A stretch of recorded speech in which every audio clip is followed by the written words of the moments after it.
Our last algebra review video is going to cover a few formulas that we use with points that are on a coordinate plane, and also graphing in a couple different forms. Okay, so again, these should be reviewed, but we're going to go over all of these.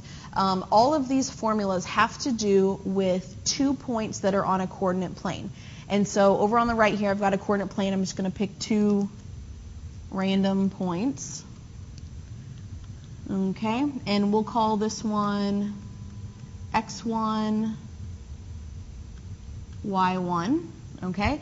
And we'll call this one x2, y2.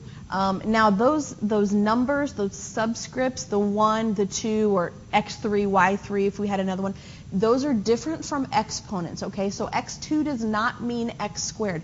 That's not the same as this, okay? These are not the same.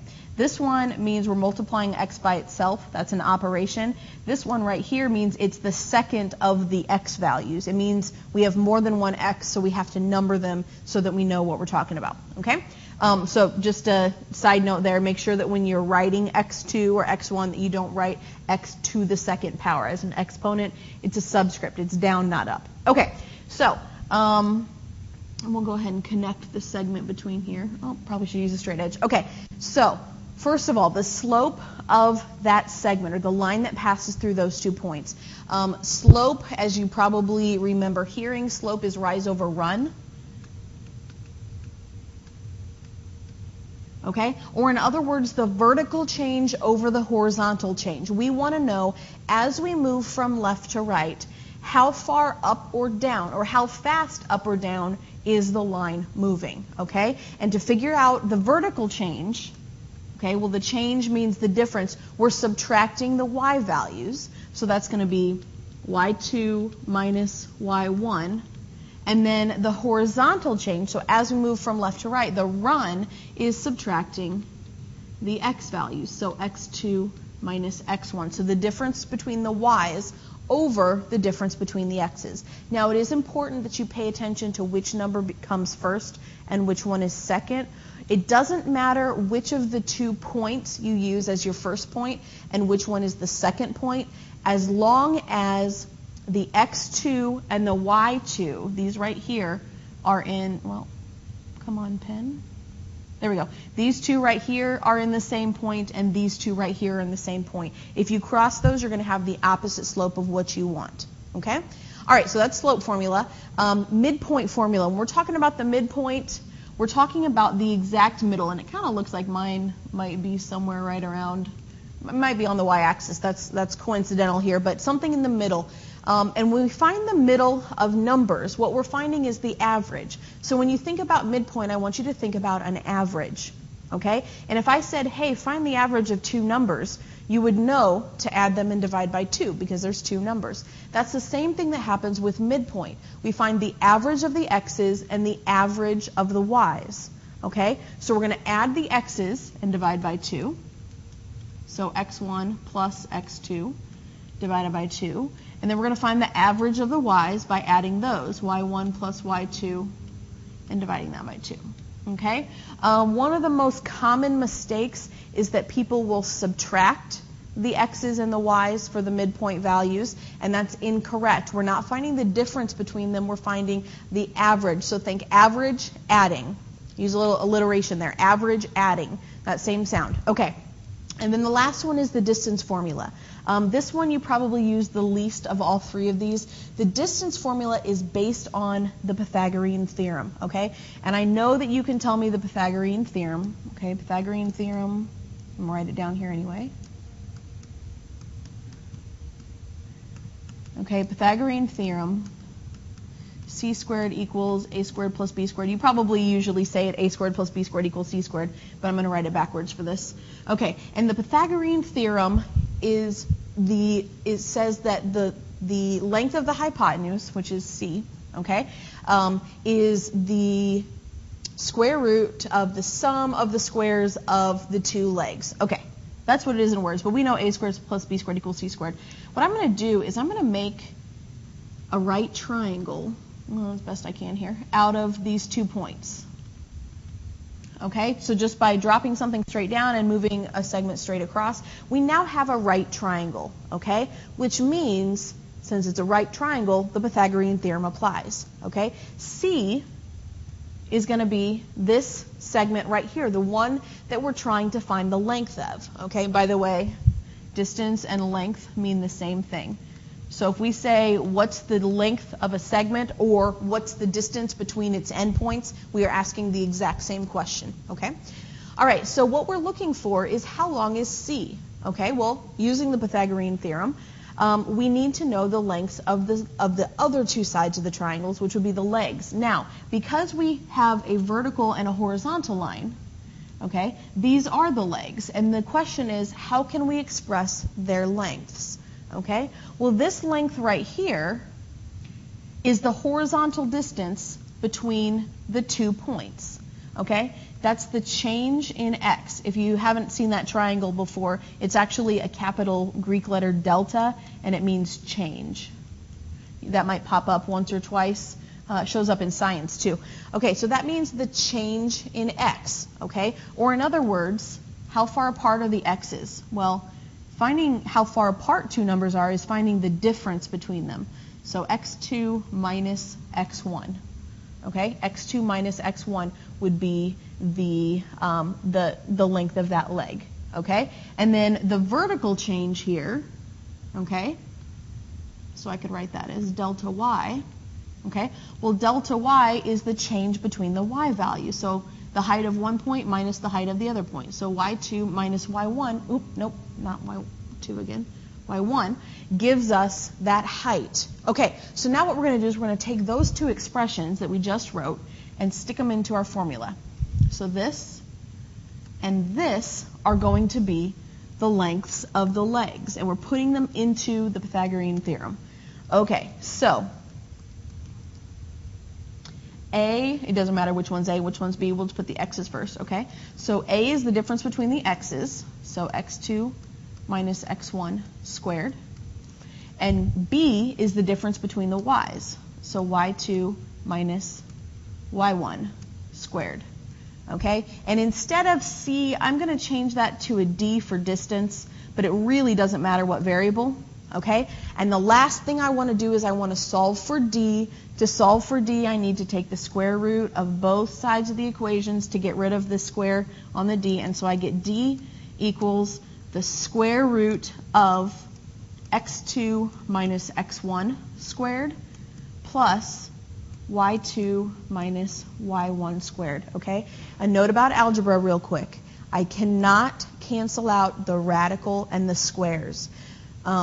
If you watched the radical video, you saw that we were looking for perfect squares because the square root of something squared, it undoes itself. But we cannot cancel those out because in the order of operations, we would have to do these exponents. If we were sticking numbers in here, we'd do the exponents, and then we would add, and then we would apply the radical. And we would have to do it in that order. Because of that plus sign, we cannot cancel out those squares and the radical, okay? So make sure you leave your formula like that, okay? All right, so this is the distance formula.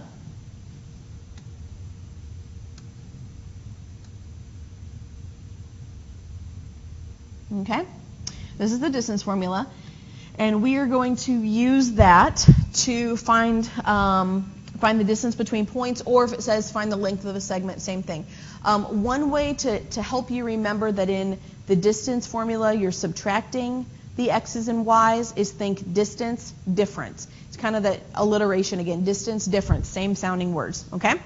So midpoint is the average, so we add, and the distance is the difference, so we subtract.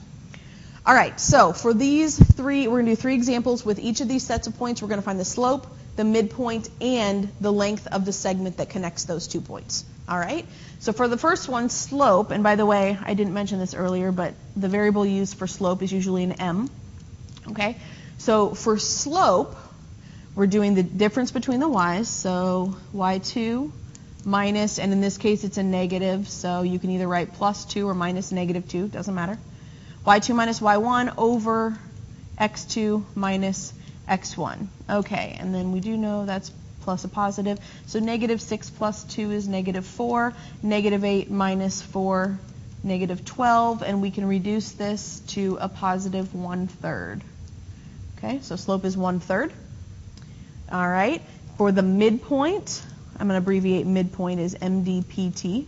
Okay, for the midpoint, we are finding the average. So 4 plus negative 8, which is 4 minus 8, over 2, and negative 2 plus negative 6 over 2. Okay, so 4 minus 8 is negative 4, divided by 2 is negative 2. Negative 2 minus 6 is negative 8 over 2, negative 4. Okay, and so negative 2, negative 4 is our midpoint. And then lastly, the distance. Okay, so big square root bar.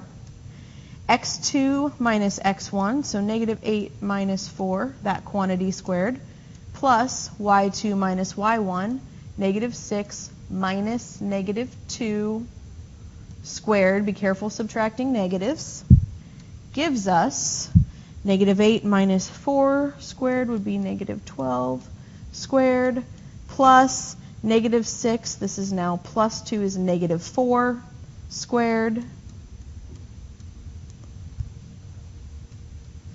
Okay, negative 12 squared, negative squared are still positive, so negative 12 squared is 144, not negative 144. The best way to avoid a mistake is don't use your calculator there. And then the 4 squared, 16. Okay, and then we add, following the order of operations here. Remember, we couldn't cancel out this square root with the squares. So 144 plus 16 is the square root of 160. And then we ask ourselves what perfect square goes into 160, and it is 16. Square root of 16 is 4 times 10. So 4 root 10 is the distance. If you're unsure on the simplifying radical step, I kind of jumped ahead. Go ahead and go back and look at the video on simplifying radicals. Okay? All right. So there's the first set of points. For the next example, we're using 12, 15, and 18, 23. All right, again, slope. And as always, go ahead and pause the video and try them yourself and then resume and see if you get the right answer. Okay, so for the slope, we're doing y2 minus y1, so 23 minus 15, over x2 minus x1, so 18 minus 12. 23 minus 15 is 8, and 18 minus 12 is 6. There we go. And then we can reduce that to a 4 over 3. We do always want to reduce if possible. Next, for the midpoint, again, that's the average, so 12 plus 18 over 2, and 15 plus 23 over 2.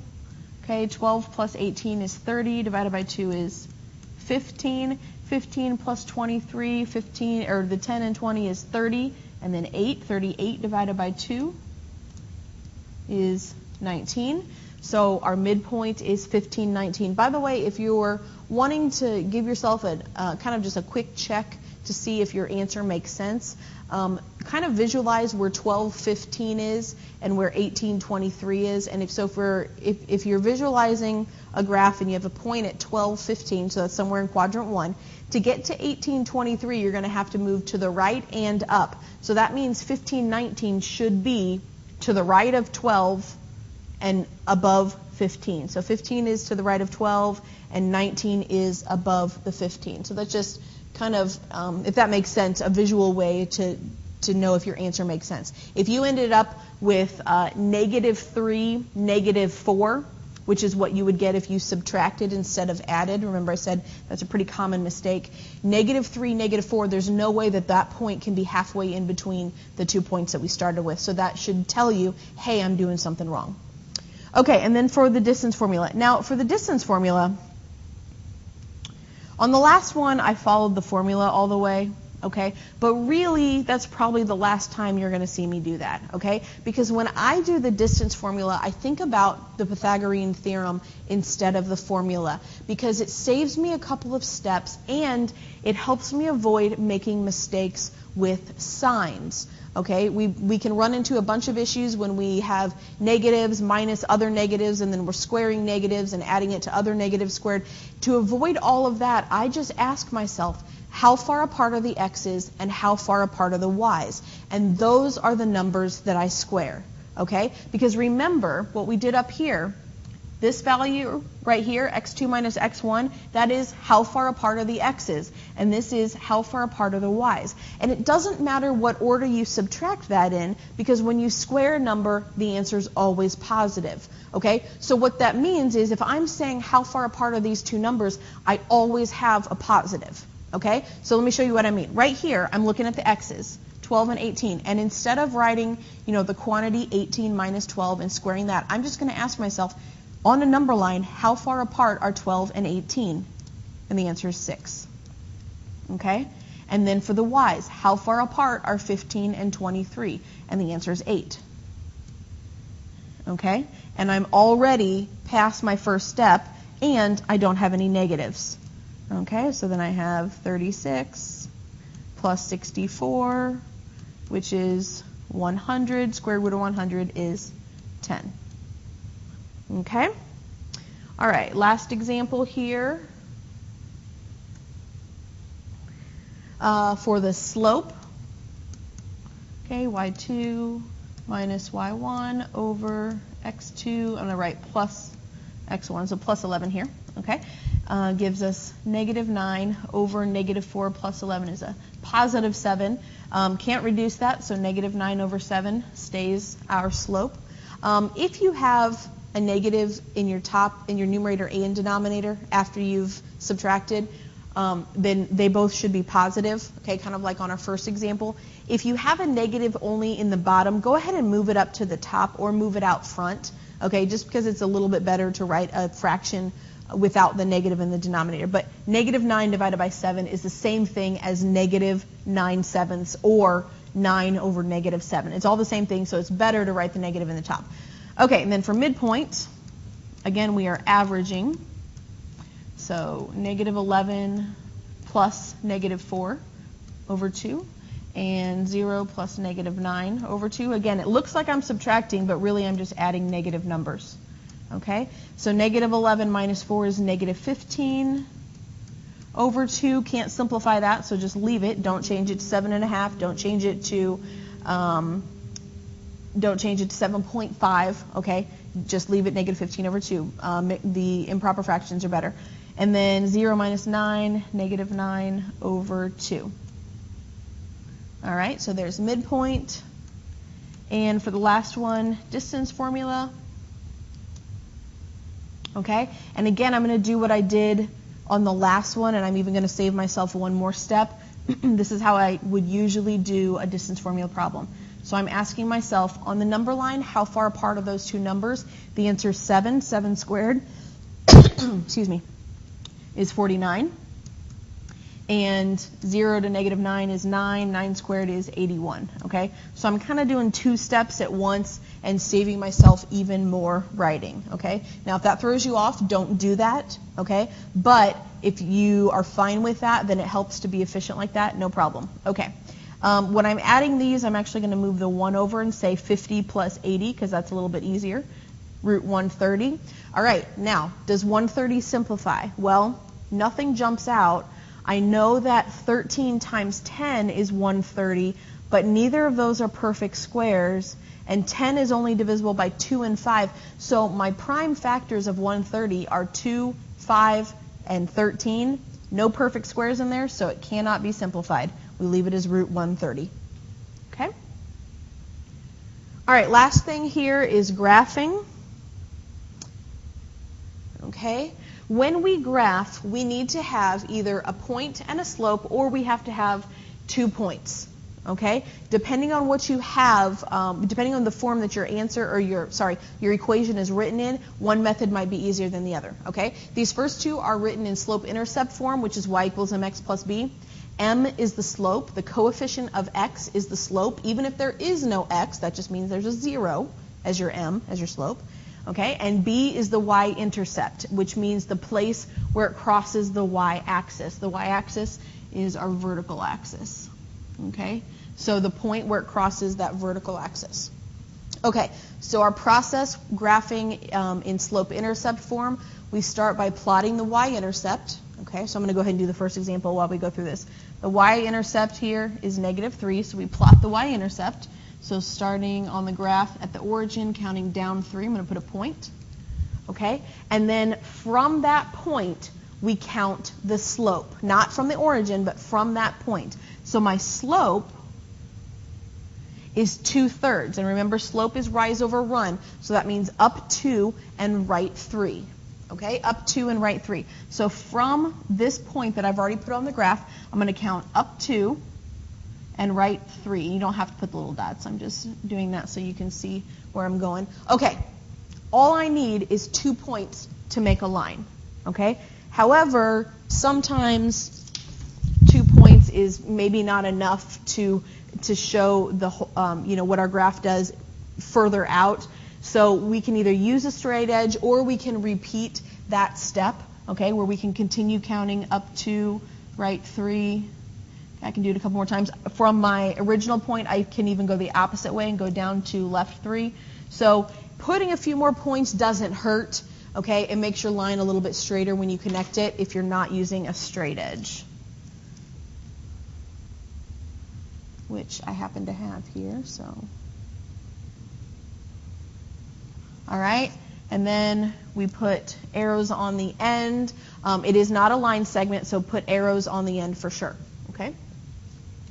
All right, let's switch colors for the next example. Y equals -4x plus 6. Again, we start by plotting our y-intercept, which is going to be +6. So from the origin, up 1, 2, 3, 4, 5, 6, and put a point. Now our slope, okay, our slope is -4. That's not a fraction, but it would be the same as -4 over 1. So we're going to count down 4 and right 1. So down 1, 2, 3, 4, and right 1, and put a second point. And again, 2 is all you need, so I could connect from here, or just to show a little bit more of my graph, I can count down 4, right 1 a couple more times, and then connect them.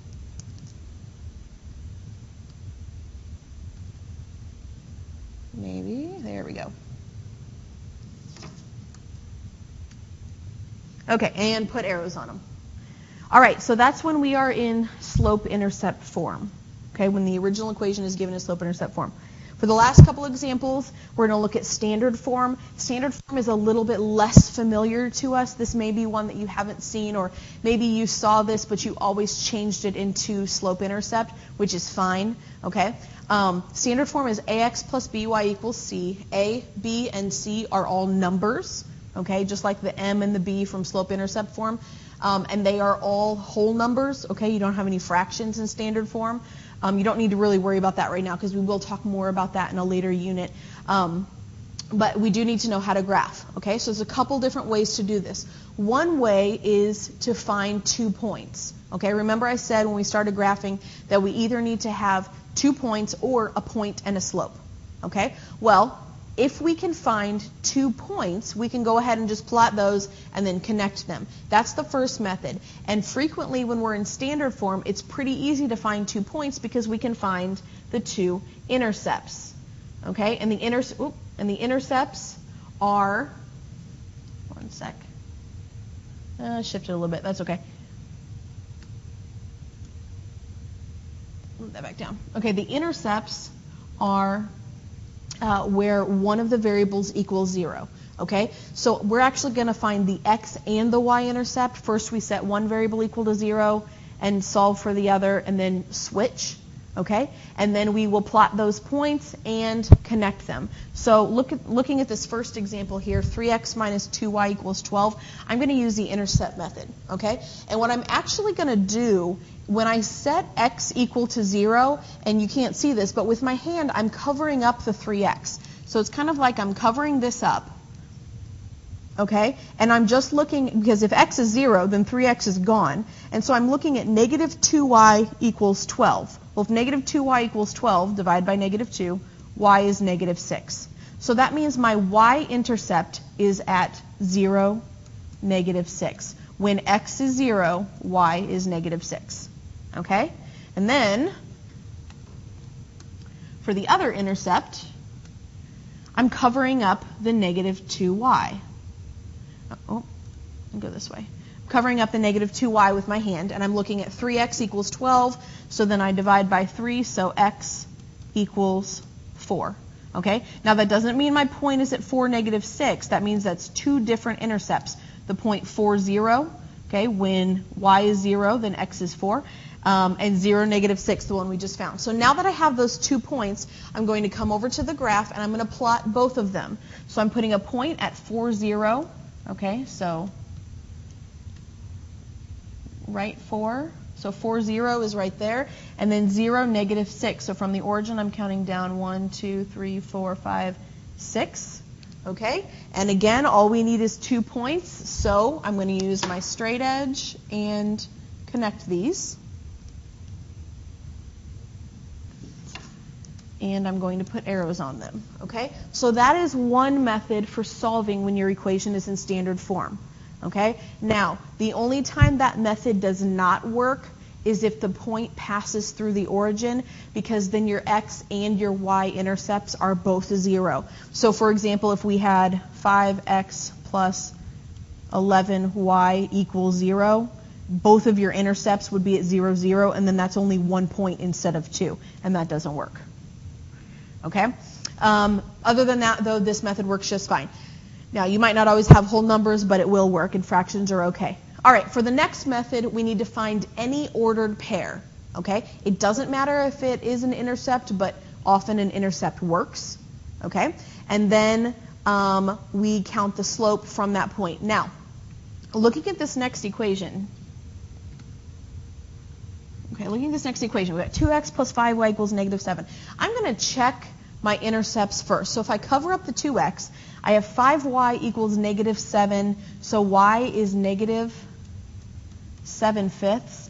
Well, I could use negative 7/5 as my y-intercept, but that's kind of hard to find. That's at negative 1.4, and 0.4 is a little tough when I'm counting by ones on my graph. Okay, which technically I didn't label, but I did count by ones. Okay, so I don't really want to use that point. Let's try covering up the y. If we cover up the y, then we get x equals negative 7 over 2, which is right at negative 3.5.